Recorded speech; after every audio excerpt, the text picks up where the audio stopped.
બહેનો જી આ જનાબ જે અંતિમ અવસરમાં જે આપણે એક બેનને આકસ્મિક જે ઘટના થાય ગઈ હે એને કાળી કંકોત્રી માધ્યમ થકી આપણે આજ અહીંયા सब મળી એ કુદરતની અરજી કરવાની હે હે કુદરત जी हमारे विस्मा जी एक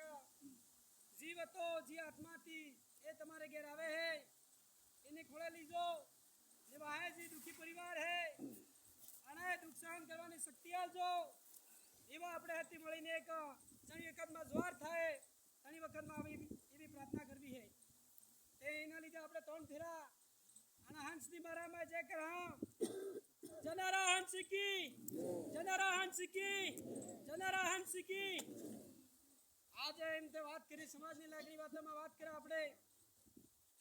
बात करवानी बात आवे के बार जी भर्तिया जी हम बात करेंगे केम के हमारी युवा सुराही जी बात करें हम यानी इसमें लागेला है बात करो जी नौकरी वर्ग के नाम जी कर्मचारी बंधु भी है पर आने वाला समय में जी नौकरी काट जी टीएसपी क्षेत्र में हमारे आती जी सरकार है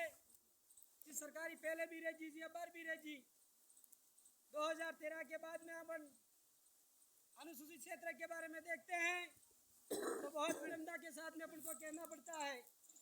5 से 6 हजार भर्तियों का हमारे अधिक भाई लगते पर कहीं ना कहीं हमारा अनुसूचित क्षेत्र में जितनी सीटें मिलनी थी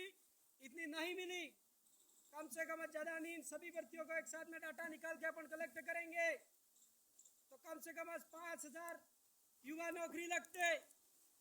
पर आज नहीं लगे हैं कम से कम आज एक परिवार का एक आदमी नौकरी लगता है तो कम से कम आज आने वाली 7 पीढ़ियां खाती है ऐसा हमारे बुजुर्ग कहते थे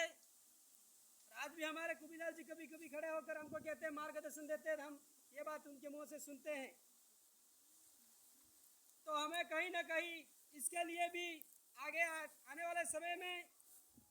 हमारा जो समाज का टीएसपी क्षेत्र का सर्टिफिकेट लगा के जो नौकरी लग रहे हैं उस सर्टिफिकेट का हमारे पर क्या कर्जा है उस कर्ज का हमें क्या हमारे समाज के लिए करना है एक बार वो जिस समय वो सर्टिफिकेट बना था उसका इतिहास पढ़ना चाहिए मेरे भाइयों को मैं ये कहना चाहता हूँ जो पढ़े लिखे भाई है अभी कुछ साथी ये कहते होंगे कि भाई तो बहुत कुछ जानता होगा उम्र मेरी छोटी है इसलिए कहते होंगे पीछे बैठे होंगे पर मैं ज्यादा बात नहीं करता पर वो जो टीएसपी क्षेत्र का जो सर्टिफिकेट है उसके हमारे आदिवासियों का कितना बलिदान जाने के बाद में कितने आदिवासियों का लहूलुहान बहाने के बाद में यह हमें सर्टिफिकेट मिला है उसको याद रखना है और उसको कायम रखने के लिए आने वाली पीढ़ी के लिए ये सर्टिफिकेट हम कहाँ तक सुरक्षित रख सकते हैं वो हमें इसके लिए क्या कर्ज है वो हमारे भाइयों को राजनीतिक विंग में से ये सर्टिफिकेट लगा के जा रहे हैं यहाँ से मेंबर से लगा के एमपी तक की बात कर रहे हैं सा कर्मचारी के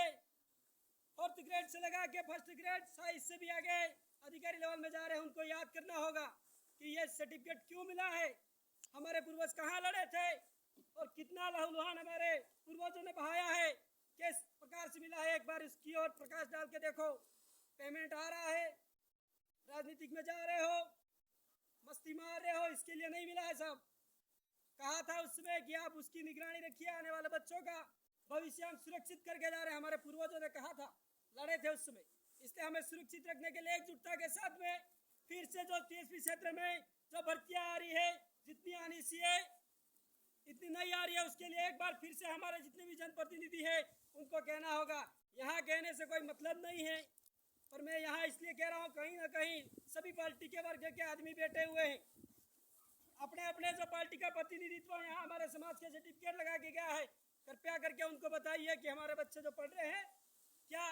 आप डाटा निकाल के देखिए परसेंटेज निकाल के देखिए कि टीएसपी क्षेत्र में जितनी सीटें आनी चाहिए थी इतनी आई है या नहीं आई है राजनीतिक में 100% आरक्षण है मेंबर से लगा के एमपी तक हमारे आदमी लड़ रहे हैं तो बाकी क्यों नहीं एक सवाल खड़ा करता है जिसमें एक नौकरी लगती है 1 नंबर से रहता है उसके पिता रकम जमीन 1-1 रुपया इकट्ठा करके वो पढ़ाता है